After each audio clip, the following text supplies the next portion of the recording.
Welcome to Buy, Hold, Sell, brought to you by Livewire Markets. My name is Vishal Tekshnani, and today we're going to talk about where you can find those rivers of income gold in 2020. Joining me on the panel is Junbei Liu from Tribeca Investment Partners and Matt Williams from Airlie Funds Management. Now folks, I'm going to set the scene first of all. So Livewire conducted its annual investor survey recently, and we found that 70% of investors reckon that the big miners are going to be a better place to earn dividends than the big banks. Mind-blowing stuff if you ask me.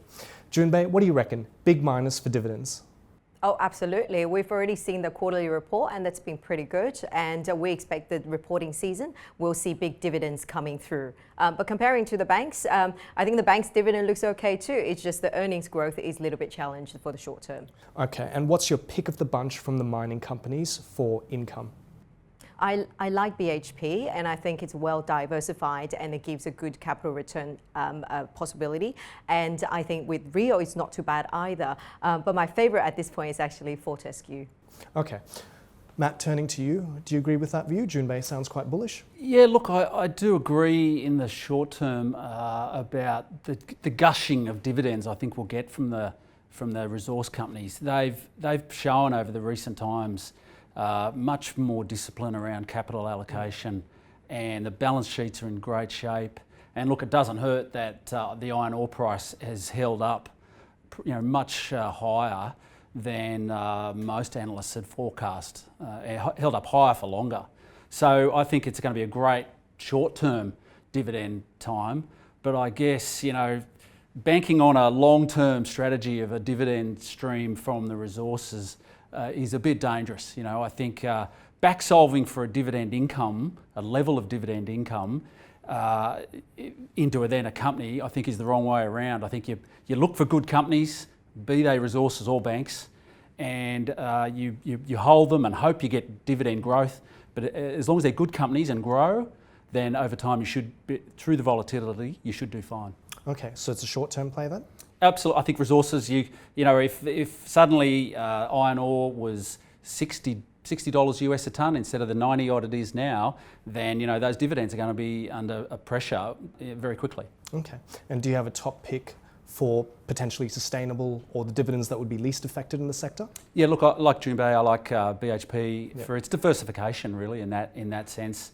And the whole sector, really the iron ore sector, it's quite interesting when you look at the other commodities have been under pressure or lower, but you've seen a real bit of discipline from all the iron ore players around supply, and so I think that's part of the reason we've got such a good iron ore price. And BHP has that other little bit of diversification, so I think that's the best one out of the bunch. Okay, now let's hone in on the major banks, and I'll turn back to you, Junbei. So tough year for the major banks last year. Royal Commission, a lot of them ended up slashing their dividends.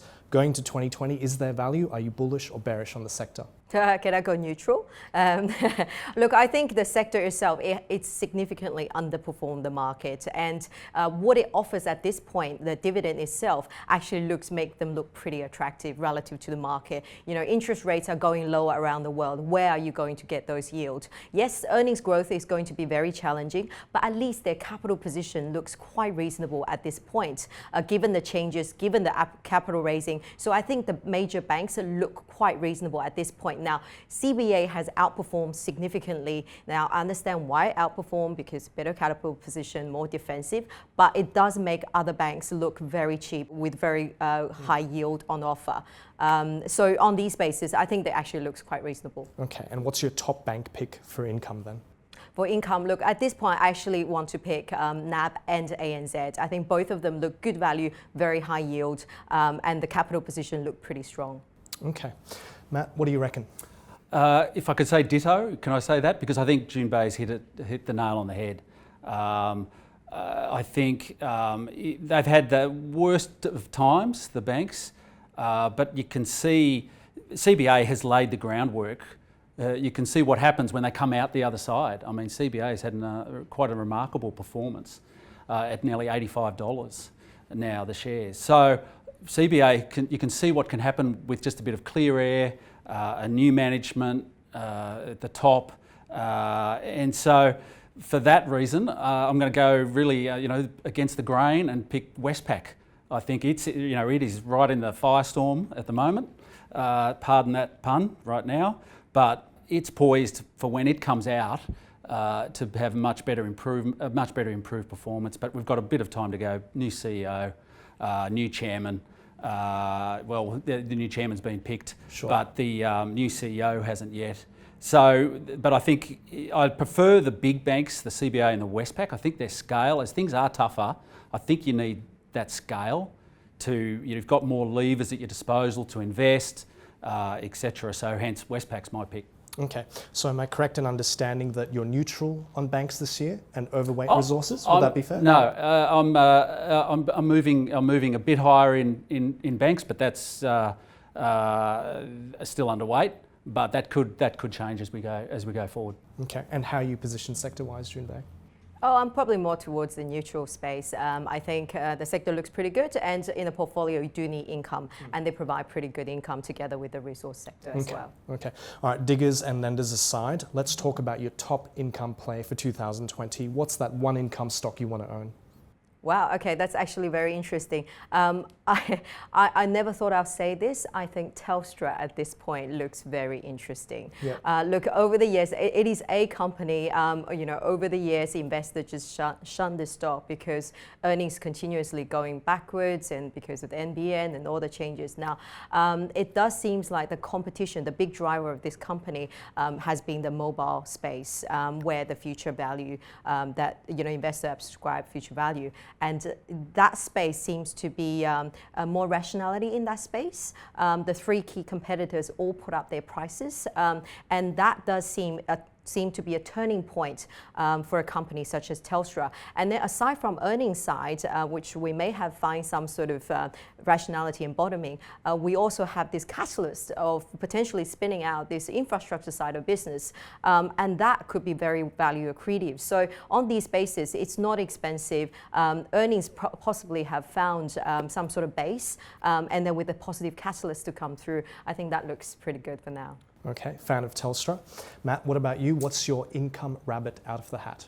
Well, I'm going to go a bit down the market cap scale, and it's not without its risks.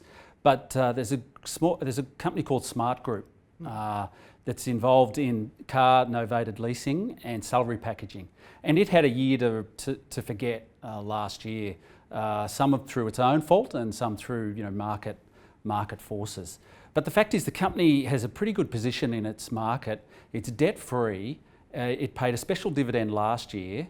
At this point, it's on track to pay a yield of 6.5%, fully franked, with the potential for another special dividend, which would take it closer to 10% plus the franking. So, look, as I said, not without risks, but it's really been beaten up. But I do like that balance sheet. I do like its market position. And if things just go a little bit better for it, that yield, is pretty attractive. Okay. There's your income playbook for 2020. Go forth, conquer, and dig out those dividends.